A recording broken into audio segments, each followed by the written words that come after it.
놈놈놈 알지? 우는 놈, 웃는 놈, 욕먹을 놈, 뭐 욕먹을 놈은 당연히 이제 정부라고 치고 웃는 지역 같은 경우가 있지. 철도 교통망이 들어가는 지역 같은 경우에는 굉장히 이제 좋은 거지. 신규로 역사가 막 2개씩 신설되는 그런 지역이 있어요. GTX랑 그리고 지하철 노선이 이제 너 바보야? 왜 말을 못해? 서부선이랑 연결이 6호선이랑 연장되는 이제 그 덕양구 지역 같은 경우, 고양 지역 같은 경우에는 이제 노가난거지 창릉 지역 일대 같은 경우에는 거기는 이미 삼성이라든지 이 일대에 가능성이 높은 지역들이 굉장히 많았어. 저렴한 데다가 인프라가 서울이랑 가까워서 이미 좋은 지역들이 있었단 말이야. 이런 지역들 같은 경우에는 난리가 난 거지. 장항이라든지 삼성이라든지 이런 지역은 지금 발표가 나자마자 가격이 1,000만 원씩 올라가고 있대요. 웃는 지역 같은 경우는 이렇게 교통이 좋아지는 하남 교산 지역도 3호선이 연장되니까 좋겠지. 당연히 3호선 라인이 연장되니까. 계양이라든지 대장 지역 같은 경우에는 아직 이런 철도에 대한 언급이 없기 때문에 이런 지역은 아무래도 좀 우는 지역이 되지 않을까. 그리고 앞서서 미분양이 이미 쌓여 있는데 앞에서 3기 신도시 호재 직격탄을 딱 맞은 지역들 같은 경우에는 아무래도 울 수밖에 없겠죠.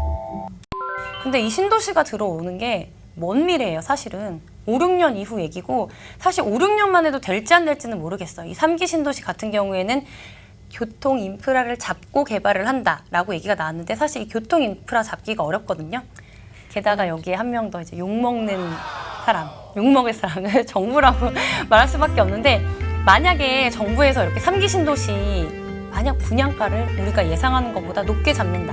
그러면은 이도저도 양쪽 다 이제 2기 신도시 사람도 만족 못 시키는 거고 3기 신도시의 수요자들도 만족을 못 시키게 되는 거지. 근데 교통 분담금이 기존에 2천만 원에서 2배 정도 4천만 원으로 올라갈 가능성이 있기 때문에 사실 3기 신도시도 예상보다 분양가가 높게 나온다 그러면은 뭐 양쪽으로 우겨쌈을 당하고 욕을 먹을 수밖에 없겠죠. 어느 쪽에도 못 들어가는 저도 울겠네요. 돈이 없죠. 그래서 나는 20, 30대들 우리 청년들이 대출 비율을 조금 올려줘도 된다고 생각해. 내가 대출을 내서 집을 샀어. 신용불량 다 될 거야? 아니잖아. 카드 얼마 써? 카드 많이 쓰지. 아끼고 애끼고 빚 갚는 재미 그리고 내가 가지고 있는 이 부동산 자산이 불려나가는 재미가 있단 말이야. 또 대출도 갚아 나가면서 집값이 1,000만 원, 2,000만 원 올라줘.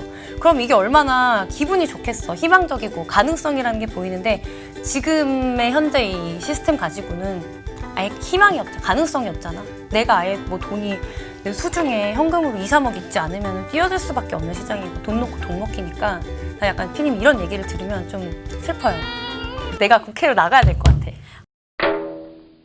아니 달팽이도 집이 있고 안경도 집이 있는데 나도 집 하나 있어 봐야지. 집사라고 대출해준다 그러면 커피 줄이고 실금 그치. 재미가 있잖아. 옛날에 우리 어머님 세대들이 다 그렇게 꿀렸단 말이야. 단칸방 이렇게 시작해가지고 방 한 칸, 두 칸 늘리면서 허리띠 졸라매고. 근데 사실 뭐 부동산 시장이 단기간 내에 폭락해서 우리 같은 사람들도 줍줍을 하자. 이거 어려운 얘기지. 힘내세요. 앞으로 어떻게 정책이 바뀔지 몰라요. 열심히 노력을 한번 해보겠습니다. 자, 다시 3기 신도시 돌아가서 네. 많이 교통 갔네. 인프라 언제 돼요? 교통 인프라가 되기가 좀 어려울 힘들 것 같아요. 이렇게 단기간 내에 끝나는 게 아니거든요. 2기 신도시에도 아직 교통 인프라가 되겠다 뭐 2025년에 된다, 2021년에 된다. 근데 첫 삽을 퍼야지. 오래 걸릴 수도 있어. 그거는 나도 몰라. 보통 보면은 1기 신도시를 만드는 데는 그때는 됐지 당연히. 노태우 정권이었으니까 야 여기 싹 밀고 너 가고 해. 되는 그런 시절이었지만 2기 신도시 때도 발표하고 완성되는 데까지 시간이 오래 걸렸거든요. 3기 신도시는 얼마나 더 오래 걸리겠어요. 일단 정부의 예상으로는 6년 뒤 정도로 5, 6년 뒤 정도로 분양 시점을 잡고 있지만 어렵지 않을까라고 생각이 됩니다. 3기 신도시 성공 요건에 교통이 하나 있었잖아요. 네, 교통 말고 또 뭐가 있을까요? 자족시설. 네, 자족시설. 대기업 입주나 뭐가 들어와야 돼. 공장이 들어와서 막 여기서 이제 직장이 생겨야지 직주 근접 수요가 생긴단 말이에요. 안 그러면은 이거는 그냥 또 다른 투기의 장이나 마찬가지야. 3기 신도시의 모토가 뭐예요? 서울 수도권의 집값을 잡고 공급량을 분산시키려고 만드는 건데 지금 그 기능을 하나도 못하게 고립되어 있는 지역들 같은 경우에는 주변에 새 아파트 원하는 수요들만 들어가겠지. 아, 이래서는 안 된다 이거지. 자족 기능이 있고 대기업 유치할 수 있는 어떤 그런 경쟁력을 먼저 좀 갖춰놓는 게 굉장히 중요할 것 같아요.